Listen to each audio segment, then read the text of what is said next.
going to make a Victoria sandwich cake, and this recipe is really, really versatile, and I've got a selection of tins and things out to show you, just to emphasise how many different shapes, sizes,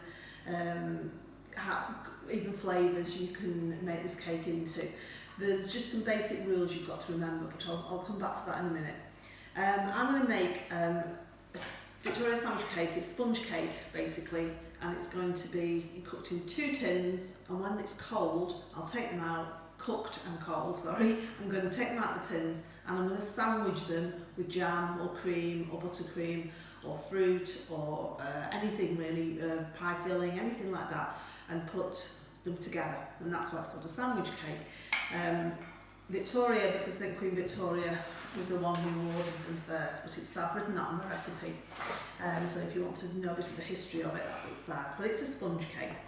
Now, you prepare your tins and put your oven on first. You need quite a hot oven, warm oven, sorry, for this. Not ultra hot because it'll burn, but for a fan oven about 170.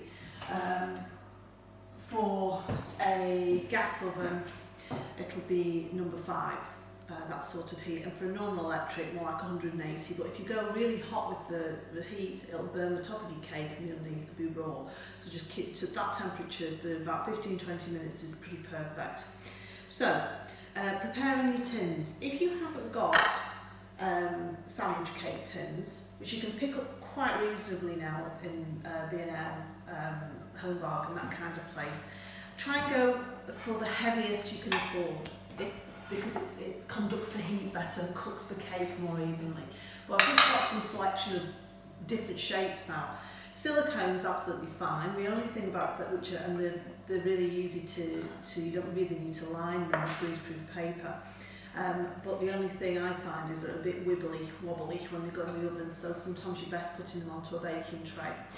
Silicone cup cases as well you can buy, and the good thing is, they're good for the environment, you're not throwing any paper away, I suppose, like paper cup cases. Paper cases, berry cake cases, I'm sure you'll be familiar with, and that's a bun tin. This recipe you can make cupcakes, berry cakes with as well. Loaf tins, these things are quite good. These are loaf tin liners, and you can get them with big deep tins as well. If you want to cook a big deep tin, this recipe is fine, and you end up cutting it in half anyway.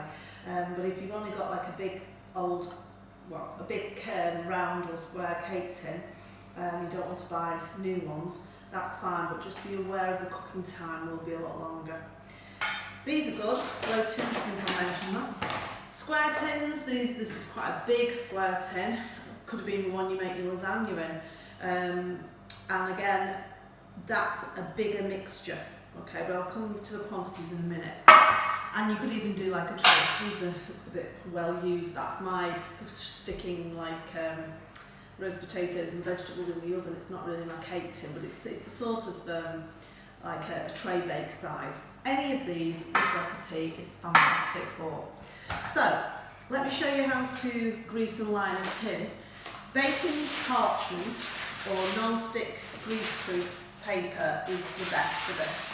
If you can get baking parchment, make sure it says something about non-stick on it, because I've used greaseproof paper in the past and sometimes it's stuck. You can get them already cut, but they're more expensive. You just cut a piece, I've cut it in half. If you want to be a bit more accurate, you can draw around it with a pen or a pencil. So it's just made an indent that. And I'm just going to cut round. Sorry. I'm just going to cut round the baking parchment, okay, like that, and it should just about fit in the bottom. If it's a little bit big, like that is, my pencil skill, my drawing skills need to be improved, just a bit smaller.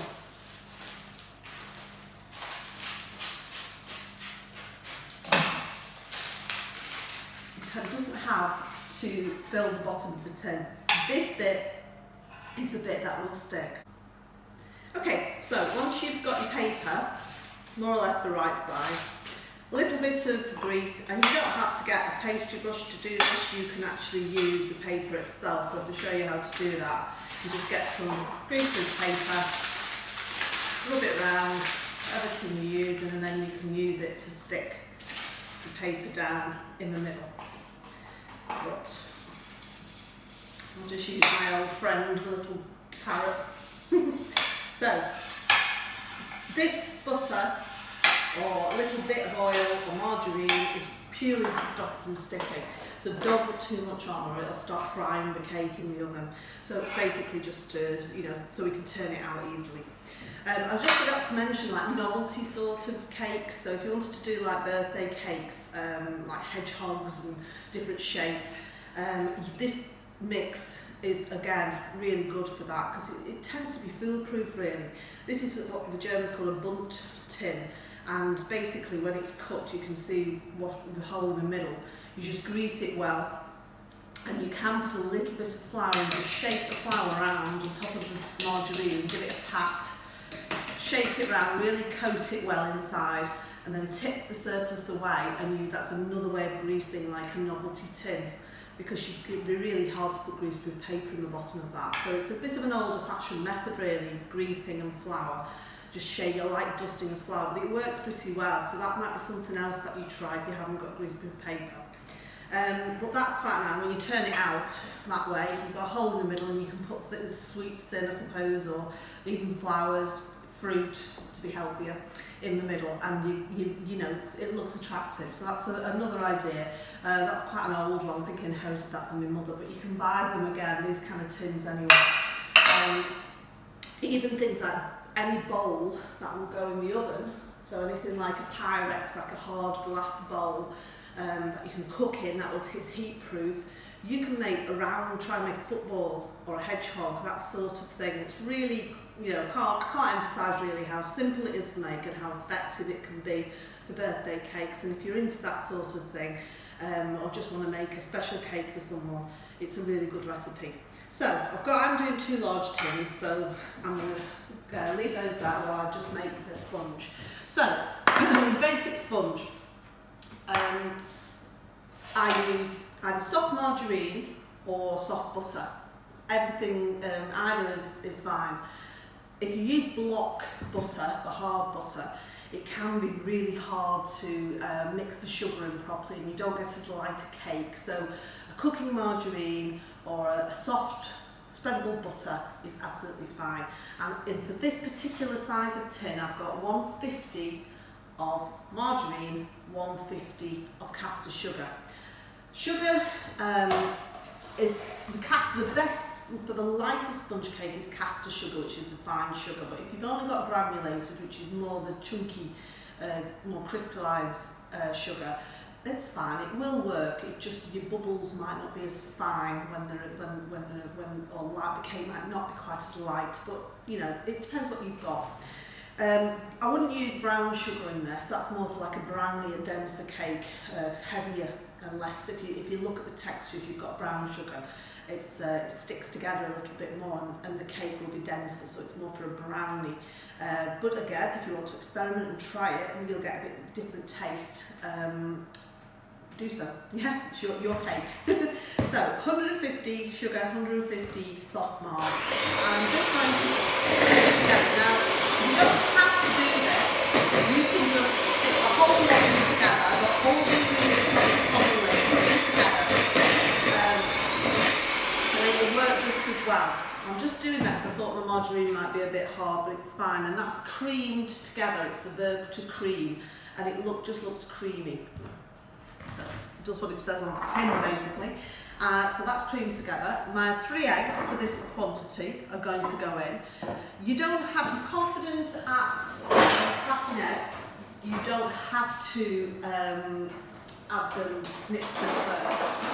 But I keep getting the wrong knife out, it's a cheese knife. But I'll just show you quickly. Hold the egg firmly over a bowl, give it a sharp thwack, good word, with a knife, or the end of even like a teaspoon, right in the middle. Don't be afraid, and then I find a lot of children try to squash the egg. But get your thumbs in and pull it apart. So you're pulling apart rather than squashing the shell, and that way you're less likely to get shell in the actual egg. So again, hold it firmly, give it a sharp karate chop and pull it, and pull it apart and you drop the shell in. But it doesn't matter, you just pick it out. Again, pull it apart. Okay, and you can have a look then. The advantage of doing it like this is you can have a look for any bits of shell and you can take those out. You give it a mix if you wish. Oh, nice orange eggs. Don't have to at all, it doesn't matter, you can have them one at a time in the mix. And this is an all-in-one cake, so I'm just going to put that all in. If you want to do it gradually, you can do. And again, I've got my trusty spatula to get all the egg out of there. Because it's the all-in-one, I'm going to add my flour all-in-one. So that again, 150. So those of you who've done cakes with me at school and have noticed the measurements, the margarine, the flour and the sugar are all the same. So in this particular recipe, it's 150. And each egg is approximately 50 grams. So all the ingredients are equal. So the ratio is 1 to 1 to 1 to 1. Okay, so that's really the weight. Precise scientific making of sponge cakes, they weigh the eggs and they put the same quantity of the other ingredients in. So everything's equal quantities in weight. And that's all you need to know really about this particular recipe. Okay, so I've added, so if you've got a large tin and you've got 4 eggs, it will be 200 of the other ingredients. If you've got 5 eggs, it will be 250. Okay, and so it goes on. So that's how you can work out how much you make. If you've only got 1 egg in the fridge and you want to make some cakes, you'd have to do 50, 50, 50 of the other ingredients. Okay?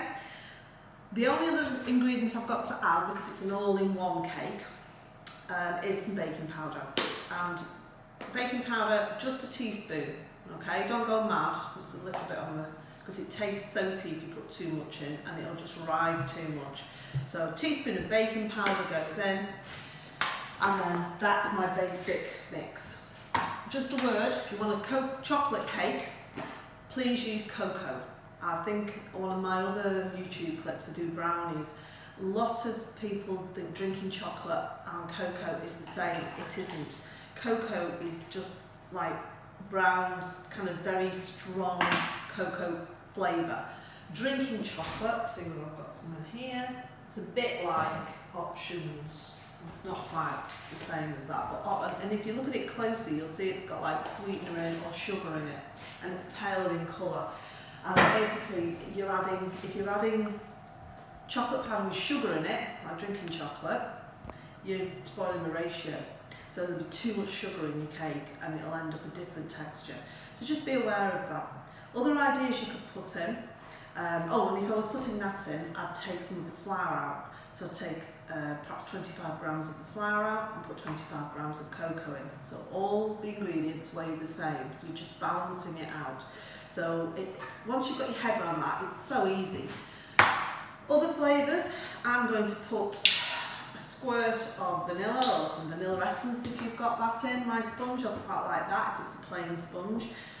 You could do coffee, where you just put a small amount of, make as if you were making an instant coffee, a teaspoon to a tablespoon, depending on how much coffee flavour you like. Dissolve it in like a teaspoon or tablespoon of hot boiling water, and just add that in, because you're adding liquid to it, so you don't want too much. So just that. You could put essences in. There's loads of different essences you could buy. Coconut, desiccated coconut, just takes a little bit of the flour out. You can afford to just put the desiccated coconut in. I love the coconut cake. Lemon, again, you can just grate the lemon like I did with something I made before, cheesecake. You grate the lemon rind in, a little bit of the lemon juice if you want, but you try not to disturb the balance of those ingredients too much by putting too many flavours in. But all you do now is mix it. Now, if you have got an electric mixer, okay, you can use a wooden spoon and just beat it like that, okay? And this cake, all the ingredients need to be mixed in together. So I think I made muffins on a clip, and they can be lumpy. With fairy cakes or sponge cake, you need to make sure it's nice and creamy.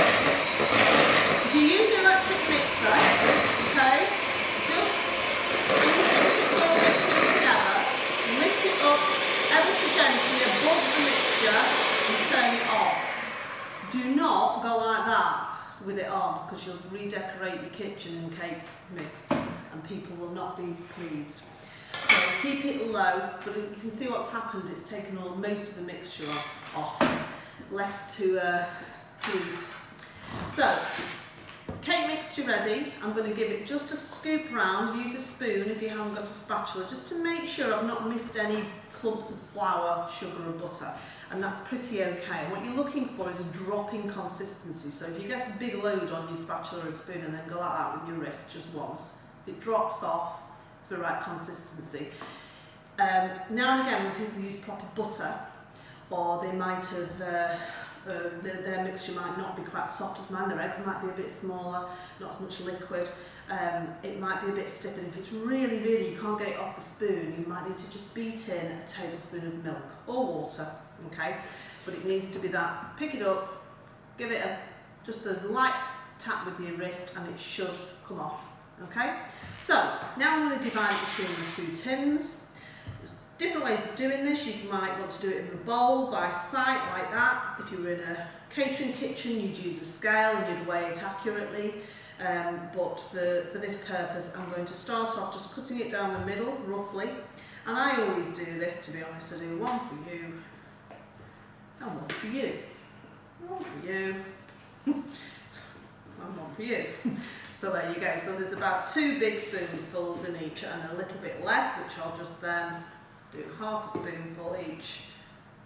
And what you're aiming for is equal cakes, okay? And that's why if you're in a baker's or in a catering kitchen, you'd use a digital scale, you'd put your scale on and make sure they were the same.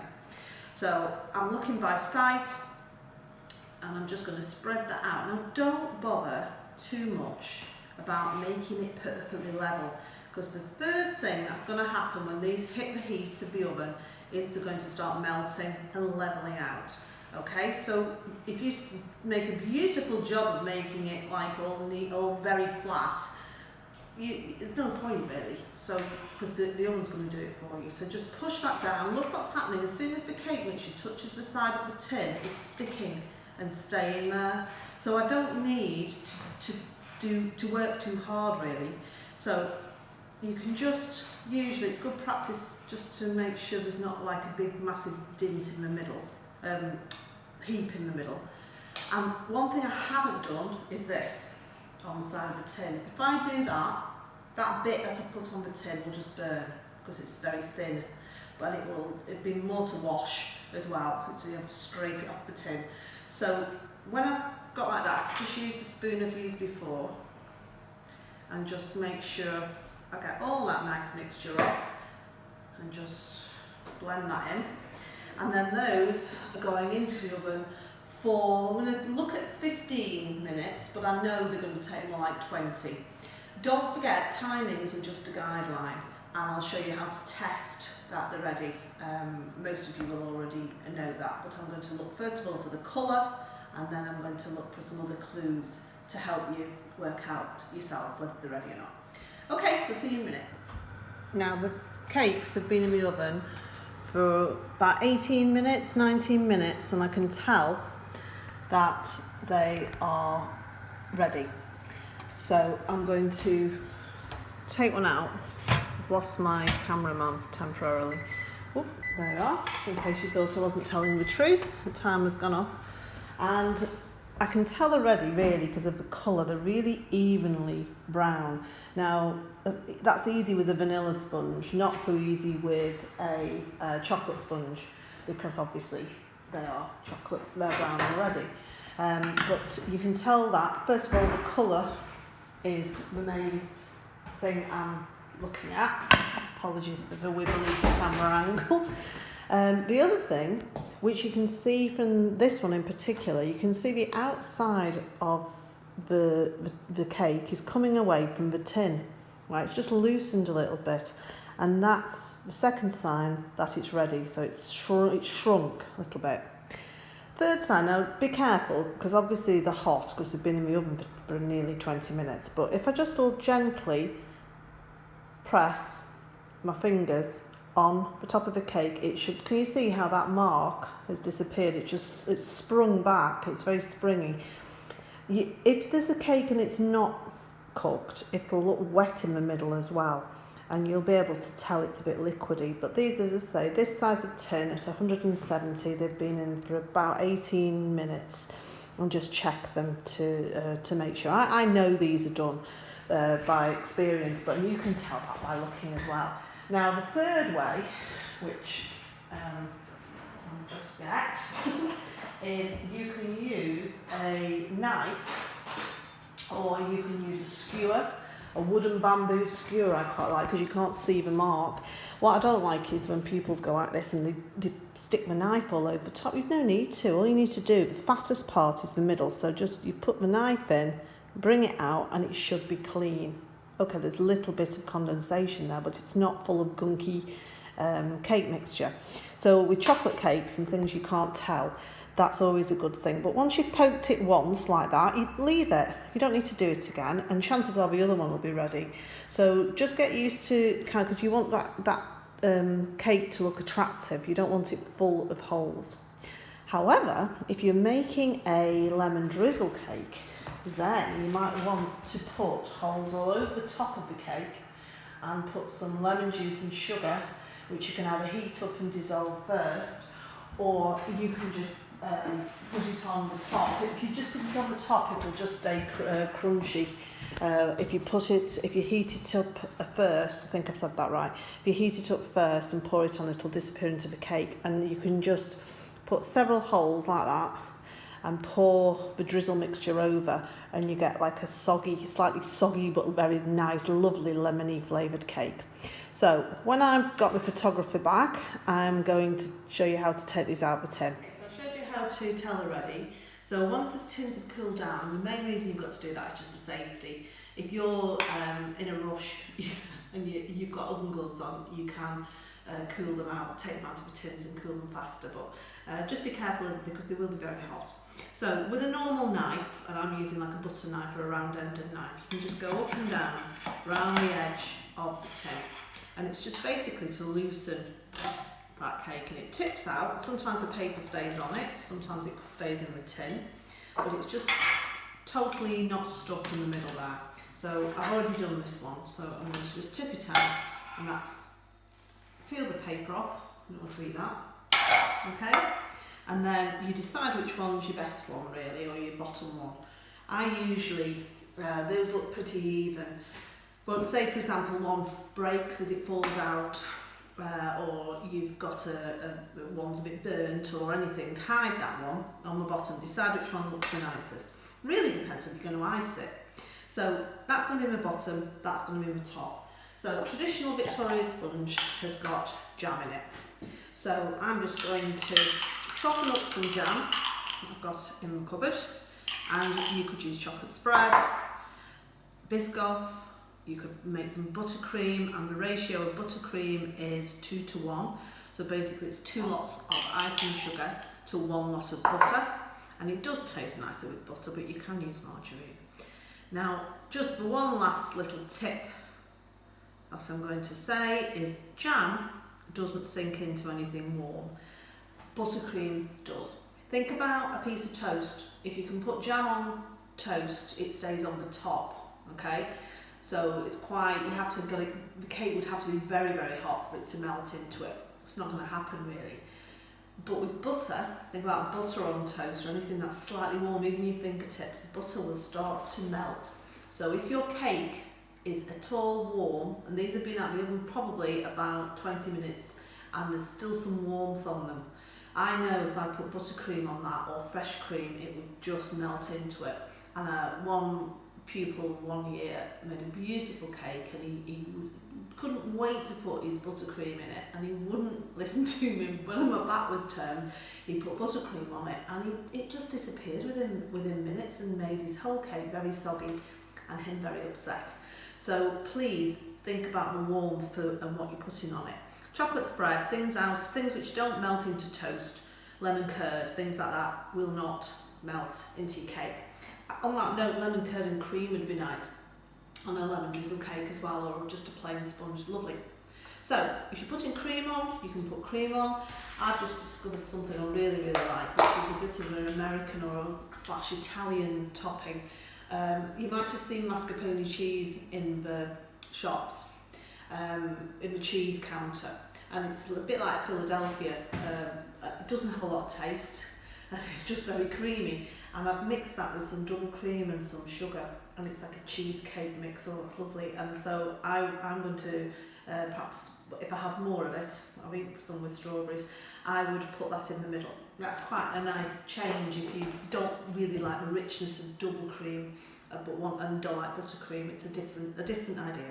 So filling in, lift my cake up, put it on top, okay. And the last little thing, if you serve it like that, the last little thing I'm just going to do is sprinkle it with a little bit of icing sugar. You could use caster sugar. My mum always does caster sugar on her cakes, and not a problem.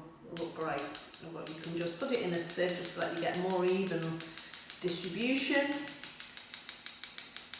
You could do it with your fingers or do a pattern if you want, with a stencil. It's really up to you.